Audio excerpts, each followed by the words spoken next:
எல்லாருக்கும் வணக்கம். இன்றைக்கி முட்டை தொக்கு பண்ண போகிறோம். முட்டையை வேக வச்சுக்கோங்க. அடுத்து தக்காளி வெங்காயம் கட் பண்ணி வச்சுங்க. எண்ணெய் ஊற்றிட்டு கடுகு பொரிஞ்ச உடனேயும் மிளகும் சீரகம் போடுங்க. மிளகு சீரகம் போட்டோடனையும் வெங்காயம் வெட்டி வச்ச வெங்காயத்தை போட்டுருங்க. போட்டு நல்லா வதக்கிடுங்க. நல்லா வதங்கும் போது அப்படியே முட்டையும் கட் பண்ணி வச்சுக்கோங்க பீஸ் பீஸாக.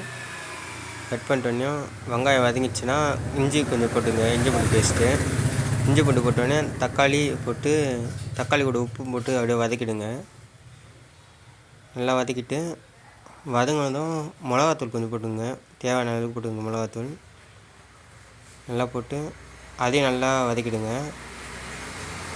நல்லா வதக்கினதும் கொஞ்சம் மஞ்சள்தூள் போட்டிங்கன்னா கொஞ்சம் நல்லாயிருக்கும். போட்டோடனே முட்டையை போட்டு கிண்டுனிங்கன்னா முட்டை தொக்கு ரெடி ஆகிடுங்க. சாப்பிட்றதுக்கு அவ்வளோ டேஸ்ட்டாக இருக்கும். ஏன்னா சைட் டிஷ்ஷாக வச்சுக்கலாம் நீங்கள். அவ்வளோ நல்லா இருக்குதுங்க. ஏன்னா முடிஞ்சோடனே கொஞ்சம் கொத்தமல்லி மட்டும் போட்டுங்க, மேலே தூவி விட்டிங்கன்னா இன்னும் வாசனையாக நல்லாயிருக்கும்.